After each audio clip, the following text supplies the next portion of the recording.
நீங்கள் ஆதவர்ஜுனா வந்து பார்த்தீங்கன்னா, திங்கிற சோத்துக்கு ஏதாவது பண்ணணும், வேலை பார்க்கணுன்றதுக்காக. வேலை வேணும்ல. இப்போ சில பல பணக்கார குடும்பத்தில வந்து மாமனார் சொத்த ஆட்டைய போட்டு தின்னுட்டு இருப்பாய்ங்க. இல்ல அப்பன் சம்பாரிச்சு வச்சிருப்பான், இவனுக்கு ஒரு எழவும் தெரியாது. ம். அந்த சொத்த மெயின்டெயின் பண்ணணும்.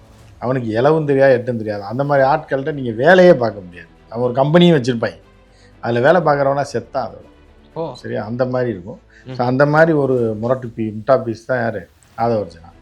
அவங்கள நாய் கூட சீண்டலன்ற மாரி கதை தான் தாவேகா. தாவேகா யாரும் கூப்பிடல. பிஜேபி அழிக்கணும்னு அவங்கள கூப்பிட்டு எப்படி கூட்டணியில வச்சுக்கணும். ஓ! இந்த ஓகே. எலெக்ஷனோட அவங்கள காலி பண்ணணும். ஓ! ஏடிஎம்கே முதல்வர்ன்ற பதவி அந்த சத்தம் காதுல கேட்டே இருந்தா நைட்டு தூக்கமே வரும். ஒரு கூட்டணியோட இன்னொருத்தனோட வாழ்ந்துகிட்டு இருக்காங்கல்ல. ம். இதை வாழ வச்சுக்கிட்டு இருக்காங்க. பூவும் ம். பொட்டும் கொடுத்து ம். மஞ்சள் நீராட்டி. அப்புறம் அவங்கள விட்டுட்டு வந்து அரசன் நம்பி புருஷனை கைவிட்ட கதையாயிருப்பாங்க. அவங்க அந்த பக்கம் போயிட்டாங்க. இப்போ தனியாக இப்போ ராகுல் காந்தி ரொம்ப நம்பி இருந்தாங்க. அந்த ஒரு வெறிப்பில் தான் அப்படியே இவங்க உடச்சி விடலாமா என்ன ஏதுன்னு ஒரு டைம் யோசிக்கும் போது கொஞ்சம் அடக்கடா மாதிரி அவராக அடங்கி அப்படியே இருக்காப்புல. இந்த தேர்தலோட அவ்வளோதான் முடிஞ்சிருச்சு. விஜய் போட்டி போட மாட்டார். ம். 90% வாய்ப்பு இல்லை. ஓ! 10% ஏதாவது பிரளயம் ஏதோ ஒன்று நடந்தாலே பெரிய மாற்றம் நடந்தாலே வழிய ம்ஹ்ம். விஜய் தேர்தலில் போட்டி போட மாட்டார். ம்ஹ்ம். 90% வாய்ப்பு கம்மி. களவியல்லையே சேர்க்க முடியாது. களவியலில் தான் சேர்க்க முடியாது கட்சியில் உள்ள தொண்டர்களை. புரியுதா ம். அவங்களுக்கு? ம். அவங்களுக்கு அதெல்லாம் கிடையாது. விஜய் யாரோட போனாலும் சந்தோஷப்படுவாங்க. ம். இதில் விஜய் யாரோட ஏதாவது ஒன்று பண்ணிவிட்டாப்னாலும் அதிகம் சந்தோஷம் தான் படுவாங்க, தவிர வருத்தப்படுவாங்க. தப்புன்னு சொல்லுவாங்க.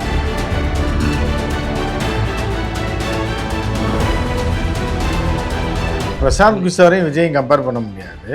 ஏன்னா விஜய்க்கு நிறைய தற்குறி ஃபாலோவர்ஸ் இருக்கு. அவன் ஃபாலோவர் பிரசாந்த் கிஷோர்ன்றவன் வந்து அரசியலும் கிடையாது, அவன் நடிகரும் கிடையாது, எதுவுமே கிடையாது. அதனால் அவன் 3% ஓட்டு வாங்கினான். விஜய்க்கு வந்து ஒரு 5-6% தற்குறிகள் நிறையா இருக்காங்க. விஜய்க்கு வந்து வீட்டு கதவை திறந்து வச்சு 2 சுற்றி விட்டீங்கன்னு வைங்க, எந்த பக்கம் அது போகிறதுனே தெரியாது. வீட்டு வாசல்ல இருந்து அந்த மாதிரி ஆள் விஜய். விஜயகாந்தோட போய் விஜய் ஒப்பு. விஜய் ஒரு ஆகாவலிங்க.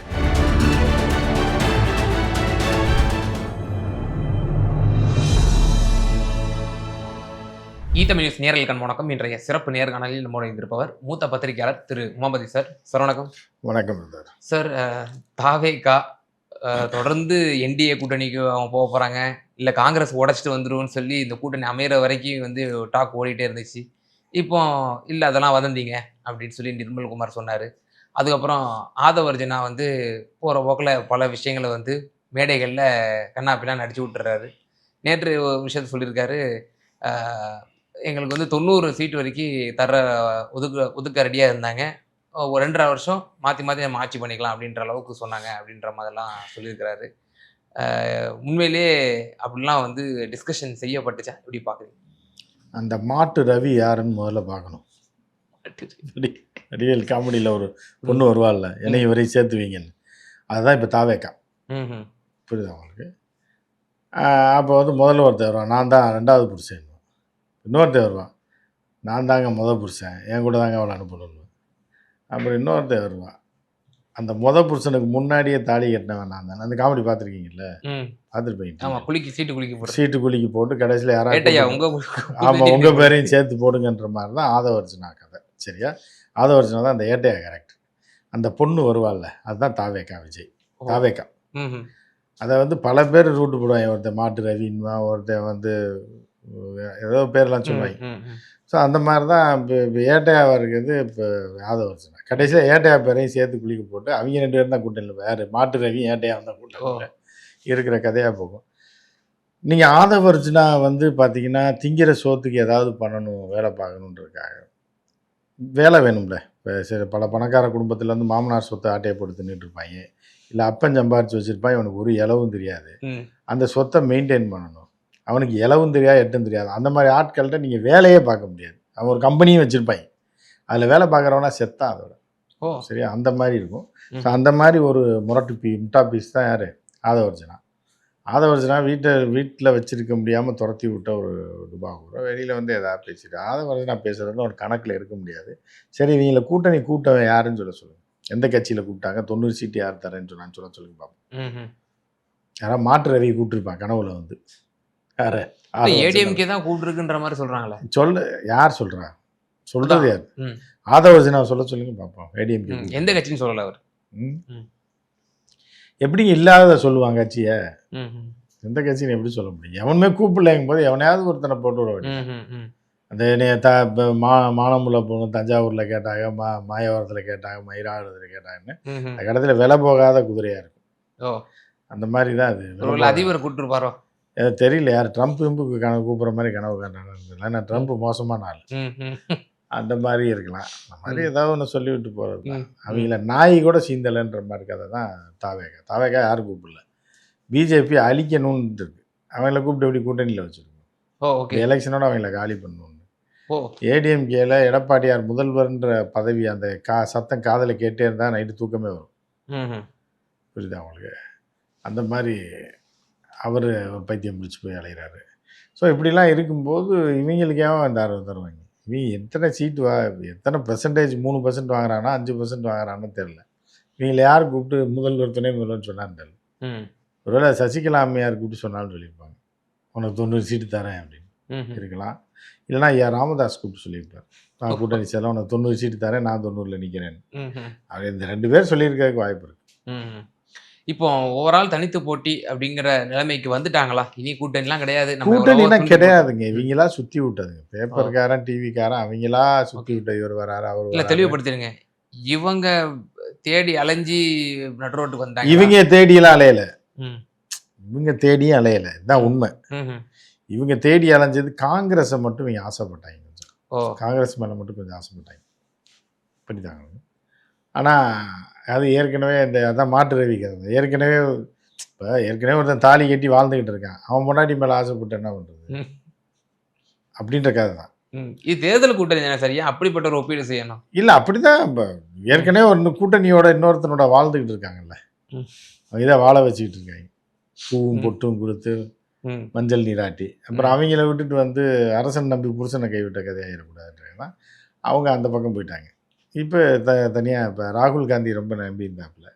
அந்த ஒரு வெறிப்பில் தான் அப்படியே இவங்க உடச்சி விடலாமா என்ன ஏதுன்னு ஒவ்வொரு டைம் யோசிக்கும் போது கொஞ்சம் அடக்கடான்ற மாதிரி அவராக அடங்கி அப்படியே இருக்காப்புல. இந்த தேர்தலோட அவ்வளோதான் முடிஞ்சு போச்சு. டிவிகே கதை க்ளோஸ் அப்படின்ற மாதிரி சொல்றீங்க. அது ஏற்கனவே முடிவு பண்ணப்பட்டது. ம்ஹ்ம். ஆனா இப்போ திரு விஜய் அவர்கள் சென்னையில சில தொகுதிகள்ல வந்து தேர்ந்தெடுத்து வச்சிருக்காரு. பெரம்பலூர்ல நிக்க போறாரு. அது நான் 3 மாதமா 4 மாதத்துக்கு முன்னாடியே உங்களுக்கே நான் சொல்லியிருக்கேன். சொல்லியிருக்கீங்க. விஜய் போட்டி போட மாட்டாருன்னு. ம். 90% வாய்ப்பு இல்லை. ஓ! 10% ஏதாவது பிரளயம் ஏதோ ஒன்று நடந்தாலே பெரிய மாற்றம் நடந்தாலே வெளியே ம்ஹ்ம். விஜய் தேர்தலில் போட்டி போட மாட்டார். ம்ஹ்ம்.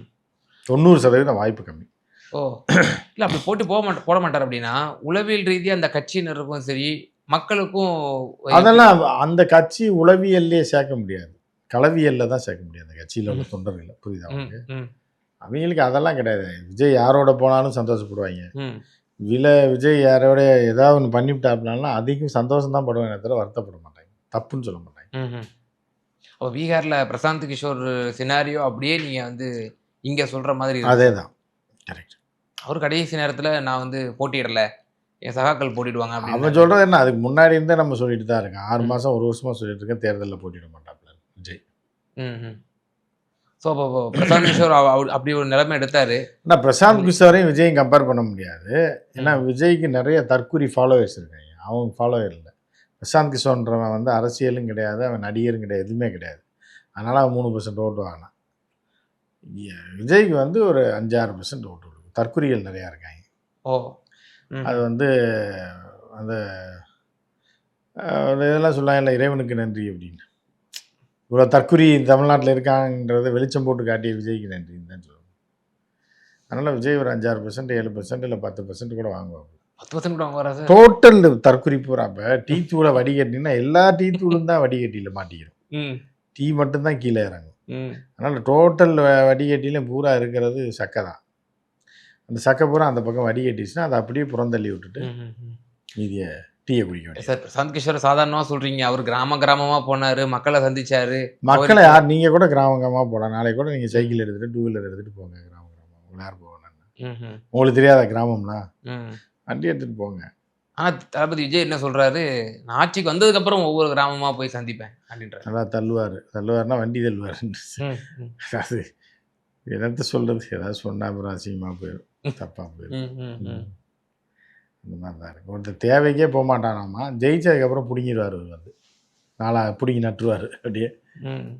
அவன் சும்மா லூசு பயிரு அவன் சொல்லுவாங்க. ஸோ கண்டெஸ்ட் பண்ண மாட்டான்னு எப்படி நீங்கள் உறுதியாக சொல்கிறீங்க? அவர் வந்து இப்போ தகவல் இப்போ அதே போல் தகவல் வந்துகிட்டு இருக்கு. இன்னும் சொல்லப்போனால் ஒரு தனியார் நாளிதழ் வந்து வெளிப்படையாகவே போடுறாங்க. இந்த தொகுதியில் நிற்கிறாரு, பெரம்பூர் மற்றும் திருச்சி கிழக்கில் வந்து. இல்லை அவங்க வந்து எப்படின்னா அதை அந்த 3% கும்பல் பேப்பர் சொல்கிறீங்க நீங்கள். அது அப்படி தான் அவங்க ஏதாவது உள்ளுக்குள்ள மற்றொரு பத்திரிகையும் போட்டிருக்காங்க. அதான் ஒருத்தன் போட்டானே இன்னொருத்தன் போட்டுருவான். அதாவது என்னன்னா அப்படி ஒரு பேச்சை கிளப்பி விடுறாங்க காசு கொடுத்து. கிளப்பி விடும்போது இவன் போட்டுருவானோன்னு அவன் போட்டுருவான், அவன் போட்டுருவான்னு இவன் போட்டுருவான். போடும்போது அப்போ அவங்க 2 பேர் போட்டாங்களான்னு மித்தவனும் போட்டுருவான். இதுதான் ஜேர்னலிசத்தோட இன்னைக்கு உள்ள தலைவிதி.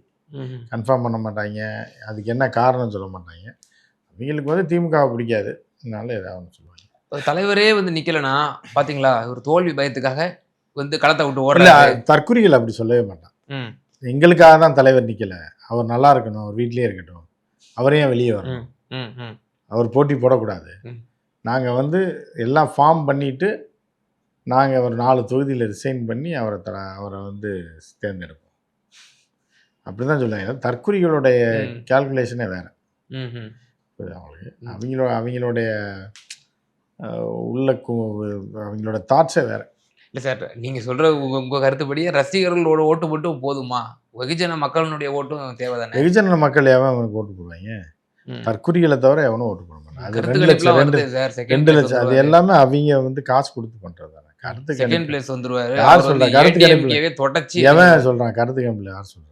எந்த கருத்து? மேட்ரிக்ஸ்ல கூட இப்போ போட்டிருக்காங்க 14%. மேட்ரிக்ஸ்னா இதில் எது மேட்ரிக்ஸ்னா எந்த கம்பெனி சொல்லுங்க நீங்க தான். இல்ல தெரியல, அது மார்க்கெட் டிஜிட்டல் மார்க்கெட்டிங் கம்பெனி. அவன் எவனோ ஒருத்தர் நீங்க கூட இப்போ ஒரு 25,000 வாடகைக்கு ஒரு வீடு எடுத்து வச்சுட்டு ஆதவர்ஸ் நம்ம ஒரு 10 ரூபாய்க்கு ஒரு பேனா வாங்கி வரல சுத்திட்டே இருக்க வேண்டியதான். காசு இருந்தால் சுத்துங்க, உங்களே ஆக்கி. இப்போ அந்த கட்சியில் இருக்கக்கூடிய நிர்வாகிகள் எப்படி ஒரு தொகையை கட்டி செலவு பண்ணி முதல்ல நிற்பாங்க? யார் விருப்பமான அவங்க வந்து இது பண்றது பூரா இப்போ இந்த நமக்கு தெரிஞ்ச இடியாப்பம் வைக்கிற பையனை கேட்டிருக்காங்க, நீ நெல்லுப்பா பெரம்பூர்ல. அவன் சும்மா மொத்தமாக இடியாப்பத்தை வாங்குறதுக்காக கூப்பிட்றாங்கன்னு சொல்லி போயிருக்கான். அப்புறம் சொல்லிங்க, உனக்கு தான் எல்லா தெருவும் தெரியுது இந்த ஏரியாவில் சுற்றி இருக்க, உன்னைய விட இந்த ஏரியாவை பற்றி தெரிஞ்சவங்க யாருமே இருக்க முடியாது, தயவு செய்து நின்றுன்னு இருக்கேன். அவன் தெரிச்சு ஓடி வந்துருக்கேன். என் பொழப்பு கெட்டு போயிருங்க, ஏதோ டெய்லி 500 ரூபா சம்பாரிச்சிக்கிட்டு இருக்கேன், எலெக்ஷன் கெடுத்து விட்றேன். இல்லைப்பா நீ எம்எல்ஏ ஆகி நல்லா கோடிக்கணக்கில் சம்பாதிக்கலாம், விஜயை பார்க்கலாம். விஜயை நான் ஏங்க போய் பார்க்கணும்? இருக்கிற இடியாப்பத்தை சட்டியோடு விற்றுட்டு போனால் பரவாயில்ல, விஜயை போய் நான் பார்த்து என்ன பண்ண போகிறேன்? என்னைய விடுங்கன்னு சொல்லிட்டு வர மாட்டேன். இந்த மாதிரி ஆள் தேடுறேன். இப்போ 234 பேர் வேணும். அதான் வடிவேல் தான் எல்லாத்துக்குமே வழிகாட்டி. விஜய்க்கு வந்து வழிகாட்டியே வடிவேல் தான். அதை சொல்ல இல்லை, டேவிடு நீ இன்னிலேருந்து டிராவிடு அப்படின்னு, சங்கிலி நீ நாளையிலேருந்து கங்குலி, அந்த மாதிரி தான் பால் செலக்ட் பண்ணுவேன். 234 பேர் வேணும்ல. வர நின்றுக்கிட்டு இருக்கவன், மன்றத்தில் படுத்துருக்கவன், எங்களுக்கு போராத்தையும் ஏதாவது சீட்டை கொடுத்து நிற்க வைப்பாங்க. நீங்க சொல்றீங்க இடியாப்பக்காரரை கூட நிக்க வச்சிருவாங்க தொகுதியில அப்படின்ற மாதிரி. அதையே அவங்க அப்படி மாத்துவாங்க. அவரை கேவலமா சொல்லல, அவர் அந்த கட்சியை கேவலமா சொல்லிட்டு வந்துட்டாரு. ஏண்டா உங்களுக்கு நான் தானே கிடைச்சேன், ஏன் பொழப்ப கெடுக்க பாக்குறீங்களா? அந்த மாதிரி தான். இது தாவிக்கவன என்ன சொல்லுவாங்க பெருமையா, பாத்தீங்களா நாங்க ஒரு சாமானியனுக்கு கொடுத்துருக்குறோம், ஒரு அடித்தட்டு மக்கள் கொடுத்துருக்கோம், தயாரா மாட்டோம், விட்டாமிராசுக்கு எங்களுக்கு வாய்ப்பே கிடையாது எங்க கட்சியில. வேற வரமாட்டான்ல, நல்ல புத்தி சுவாதீனம் உள்ளவன் வரமாட்டான். அப்ப எவனையாவது ஒருத்தனை பிடிச்சிதான் தற்கொலையை பிடிச்சிதான் நிறுத்தணும். அப்படிங்கும்போது யாராவது கிடைக்கிறவங்க நிறுத்துவாங்க. 234 தொகுதிகளுக்கும் தாவேகாவுக்கு கேண்டிடேட் இருக்காங்கன்னு நினைக்கிறேன். அதுதானே இவ்வளவு நேரம் சொல்றீங்க. இடியாப்பம் விற்கிற தம்பிகள் கூட ஒரு சில ஏரியாவில் இடியாப்பம் விற்க மாட்டாங்க. 80 தொகுதியில் சிட்டிக்குள்ளே தான் இடியாப்பம் வியாபாரமே, மீன் வியாபாரம் அதெல்லாம் போய் வீடுக்கு போகிறாங்கல்ல, அந்த நிறையா அந்த ஏரியா பற்றி நல்லா தெரிஞ்சவங்களுக்கு சீட்டு கொடுக்குறாங்க. அதுவே நீங்கள் வந்து 20 தொகுதிக்கு மேலே கொடுக்க முடியாது. சிட்டியில் தான் இடியாப்பம் வைப்பாங்க, சென்னை சிட்டியில் மட்டும்தான். அதனால் 3 தொகுதி கூட தேராது. அப்புறம் எப்படி நீங்கள் ஆள் பிடிப்பீங்க? ஸோ இப்படி ஒரு கட்டமைப்பு, ஒரு வலுவிழந்த ஒரு சூழ்நிலை இருக்குங்கிற மாதிரி தான் நீங்களும் சொல்கிறீங்க. அது ஒரு கட்சிங்கிற மாதிரியே நீங்கள் ரெக்கக்னைஸ் பண்ணலை. இப்படிப்பட்ட இருக்கக்கூடிய ஒரு கட்சி, நான் பிரசாந்த் கிஷோரோட ஒப்பிட்டு ஒரு விஷயம் கேட்குறேன். அந்த கட்சி நீங்கள் அவனை இழுக்கிறீங்க? பிரசாந்த் கிஷோர் அவன் ஒரு திருட்டு பையன், அவன் தான் ஓடி போயிட்டானே ஊரை விட்டு. இல்லை, நீங்கள் பல முறை அவரை நீங்கள் மேற்கோள் காட்டி நீங்கள் வந்து அவரை சுட்டி காட்டி, நீங்கள் சொல்கிறதுனால தான், நீங்கள் கேள்வி கேட்டதுனால தான் அவன்லாம் ஒரு ஆள் சொல்லி, அவனெல்லாம் நீங்கள் அவன் அதை ஒரிஜினலாம் ஒரு ஆள் சொல்லி வந்து கேள்வி கேட்டு பேட்டி எடுத்துட்டு இருக்கீங்க. இல்லை சார், பிரசாந்த் கிஷோர் அவர்கள் கேண்டிடேட் போட்டார், 243 தொகுதிக்கும் பீகாருக்கு போட்டார். கடைசி நேரத்தில் அவரோட கேண்டிடேட்டுகள் வந்து விலைக்கு வாங்கப்பட்டார் அல்லவா பிரதான கட்சிகளால். குறிப்பாக பாஜக போன்ற கட்சிகள்லாம் பிரசாந்த் கிஷோர் வந்து ஒரு அதிர்ஷ்டம் தான் அந்த 250 பேருக்கு. பிரசாந்த் கிஷோரை வச்சு தலைக்கு 2 லட்சம் 5 லட்சம் வாங்கிட்டாங்க பீகார். ம்ஹும். அதே மாதிரி இப்போ விஜய் கட்சியை சேர்ந்தவர்களும் பல மாவட்டங்களில் விலை போயிடுவாங்க. ஒரு 10 லட்ச ரூபாய் மொத்தமாக பார்த்து கொடுத்தீங்கனால ம்ஹும். டக்குன்னு வாங்கிட்டு செட்டில் ஆயிடுவாங்க. கட்சியில் கொடுக்குற காசு வாங்கிட்டு 234 பேர் அதிர்ஷ்டசாலி இருந்தான் எது. ம்ஹும். ஏன்னா அவனால் செலவு பண்ண முடியாது, நிற்கவும் மாட்டான். தோக்குறதுக்கே வந்து செலவு பண்ணிட்டு இருப்பான், ம்ஹும். செலவு பண்ண மாட்டாங்க. இந்த 10 பேர் இருக்காங்கல்ல ஃபர்ஸ்ட், பனையூர்ல ஒவ்வொரு கேண்டிடேட்டுக்கும் 5 கோடி ரூபா போற மாதிரிலாம் கேள்விப்பட்டோம். எதை எல்லாமே கிளப்பி விடுறதாங்க. பனையூரில் ஏதுங்க காசு? விஜய் வச்சிருக்காரு சார், கெரியரோட உச்சத்தை விட்டு வந்து. உச்சத்தை விட்டு வந்தாலும் உச்சா போகிற அளவுக்கு தான் காசு வச்சுருக்காரு. அதுக்கு மேலே அவர்கிட்ட காசு இருக்காது. புரியுதா அவனுக்கு? இவ்வளோ பேர் காசு கொடுத்தாருன்னா அவர் என்ன இப்போ 1000 கோடியாக சம்பளம் வாங்கிட்டு இருக்காப்புல. ஒன்றும் இல்லை, எச்ச கையில் காக்கா ஓட்டாத ஆளுங்க விஜய். பச்சை தண்ணி கூட வீட்டு வாசலில் வைக்காத ஒரு தலைவன். புரியுதா? விஜய் நம்பி போகிறவங்களாம் நாசம்தான், தெருவுக்கு வந்துடுவாங்க. ஸோ அப்படி தான் பார்க்கணுமே தவிர அவன் இருந்தால் நில்லுங்கன்னு வை. நிற்கும் போது அவன் இருக்கிறதே சூதாட்டத்தில் விட்ட மாதிரி விட்டுட்டு நடுத்தருவில் நிற்பான்.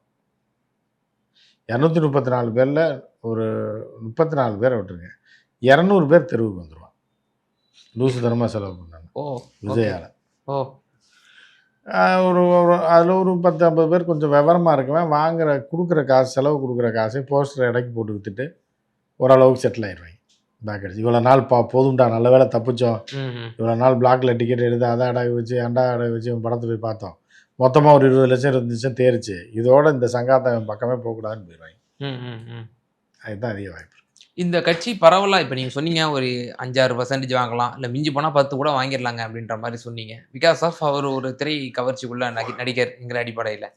இப்போ ஸ்டார் கேண்டிடேட்ஸ் எல்லாம் சென்னையை தான் மையப்படுத்தியிருக்காங்க. இப்போ ஆதவர்ஜனா சென்னையில தான் போட்டிட்டு அவர் ஸ்டார் கேண்டிடேட். ஸ்டார் அவரு இல்லை இப்போ பணம் கொடுத்துருக்காங்க உங்களுக்கு விளம்பரம் தாவேகா ஸ்டார்ன்றீங்க. அவர் அனாமத்துங்க அட்ரஸ் இல்லாதவனுக்குலாம் ஸ்டார் கேண்டிடேட். சரி, தாவேகாவில் அறியப்பட்ட முகம் அப்படி சொல்லுங்க. அறியப்பட்ட முகங்கள் பார்த்தோம்னா அது வந்து சென்னையில தான் மேக்சிமம் கான்சன்ட்ரேட் பண்றாங்க.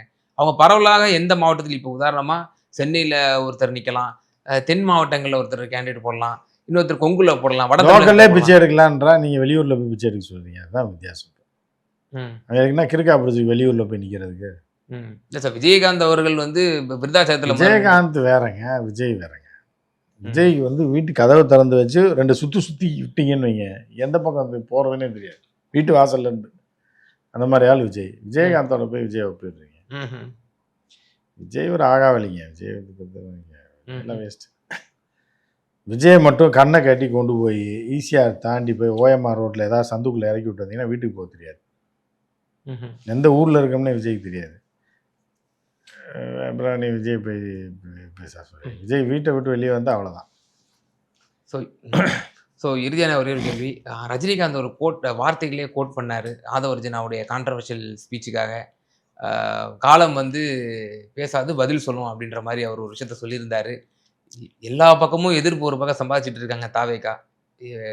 அதாவது கரூர் சம்பவத்துக்கு அப்புறம் அதிமுக வந்து ரொம்பவே மாரல் சப்போர்ட் கொடுத்தாங்க, பிஜேபி மாரல் சப்போர்ட் கொடுத்தாங்க, எல்லா எதிர்கட்சிகளும் மாரல் சப்போர்ட் கொடுத்தாங்க. பிறகு அவர் அதிமுகவை ஊழல் சக்தின்னு அடித்த உடனே அவங்களும் பதிலடி பயங்கரமாக கொடுக்க ஆரம்பித்தாங்க. எல்லா பக்கமும் எதிர்ப்பு சக்தி. இப்போ ரஜினிகாந்தையும் விட்டு வைக்கல, ரஜினிகாந்தும் இப்போ எதிர்த்து பேச ஆரம்பிச்சாரு. அவருடைய ஃபேன்ஸும் இப்போ என்ன நிலைமையில் இருப்பாங்கன்னு நமக்கும் தெரியலை. இல்லை, ரஜினிகாந்த் இன்னும் மெச்சூரிட்டி ஆகலை அரசியலில், இன்னும் ஆகலைன்னு தான் பார்க்க முடியும். இன்னும் ஆதவர்ஜனாலாம் ஒரு ஆள்னா, ஆதவர்ஜனாக்கெல்லாம் ரஜினிகாந்த் ஒரு சூப்பர் ஸ்டார். பதில் சொல்லிடக்கூடாது, பதில் சொல்லிட்டு அது நடக்கும் அது நடக்கும் போது அது பெரிய தப்பாக தான் தெரியும். சரியான இது கிடையாது ரஜினிகாந்த் பண்ணது. ஏன்னா ஒரு ஆளுன்னு சொல்லி இவங்களுக்கெல்லாம் பதில் சொல்லிட்டு இருக்கும்போது இன்னும் அவர் அரசியலில் மெச்சூரிட்டி ஆகலை. இல்லை சார், வரலாற்றில் தவறான ஒரு கருத்தை வந்து விதைக்கப்பட்டுரும். ஏங்க அது சொல்கிறவன் யாருங்க? எவனோ ரோட்டில் போகிறவன்னு தான் சொல்லிட்டு தாங்க போவான். அதுக்கெல்லாம பதில் சொல்லிட்டு இருப்பாங்க. அவனுக்கு ரோட்டில் போகிறவங்களாம் எனக்கு தேவனை சொல்லிட்டு தான் போவான். ஓகே, அதுக்கு பூரா பதில் சொல்லிட்டு இருப்பீங்களா உட்காந்து? ஸோ அந்த மாதிரி அந்த ரஜினிகாந்த் இன்னும் அவருக்கு அரசியலில் பெரிய மெச்சூரிட்டி அடையலைன்னு தான் பார்க்க முடியுது. அதாவது ரஜினிகாந்த் அவர்கள் ஆதவர்ஜனாக்கு ரியாக்ட் பண்ணி தன்னோட தரத்தை குறைச்சிட்டாருன்னு சொல்ல. ஆமாம், அப்புறம் என்ன இருக்கு? தேவையில்லாத வேலை இருக்குது. ஆனால் ஒரு ஆள்னு என்னத்தையோ பேசியிருப்பேன். எவனோ ரோட்டில் 4 பேர் கத்திட்டு இருப்பான், அதுக்கெல்லாம் பதில் சொல்லியிருந்தேன் நான். சார் இறுதியான ஒரே ஒரு கேள்வி சார். இப்ப எல்லா பக்கமும் ஒரு பக்கம் எதிர்ப்ப சம்பாதிச்சிருக்காங்க. ரஜினிகாந்த கூட விட்டு வைக்கல. அவரு கூட அரசியல்ல இல்ல. அவர கூட அவன் யாரையுமே விட்டு வைக்க மாட்டான். பெத்த தாய் தந்தை இப்போ விஜய் பொண்டாட்டியே விட்டு வைக்கல. இப்போ ரஜினிகாந்த் என்ன? ம். ஸோ இப்படி இருக்கக்கூடிய ஒரு சூழ்நிலை, என்னதான் இப்ப பிரச்சாரத்துக்கு போனாங்கன்னா, இப்ப இவங்க பார்த்துருக்கோம். கையெல்லாம் கடிச்சு வச்சாங்க. போலீஸ்காரர்களோட கையெல்லாம். இப்போ பிரச்சாரத்துக்கு போனா இப்ப எந்த மாரி ஆவாங்க? முதல்ல எலெக்ஷனுக்கு கமிஷனர் ஞானேஷ்குமாரை கடிக்காம விட்டாங்கன்னா சந்தோஷம். போய் டெல்லியில் போய் கடிச்சு வைக்காம விட்டாங்கன்னா அதுதான் அவங்க பண்ண ஒரு இதாக இருக்கும். ம். ஸோ பார்க்கலாம். இதோட இது முதல் தேர்தல் மட்டும் இல்லாமல் கடைசி தேர்தல் அது. நிச்சயமா சார். சமகால அரசியல் சூழ்நிலை குறித்து ரொம்ப தெளிவா எங்க நேயர்களுக்கு உங்களோட கருத்துக்கள பகிர்ந்தீங்க. ரொம்ப நன்றி. நன்றி வணக்கம்.